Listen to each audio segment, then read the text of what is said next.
امروز رئیس مجلس ملی مجلس عالی جمهوری تاجیکستان رئیس شهر دوشنبه محترم رستم امامعلی با نماینده ارشد عائله حاکم امارات ابوظبی شیخ سرور بن محمد آل نهیان ملاقات نمودند.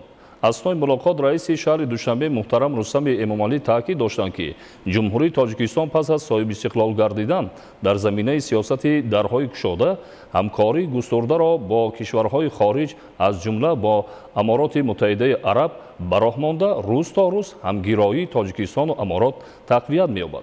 تاکید شد که این ملاقات در زمینه سیاست دوربینانه به خاطر تحکیم رابطه‌های دوجانبه براه مانده شده آینده با استفاده مقصدناک امکانات جای داشته میتوان دستاوردها را افزون بخشید.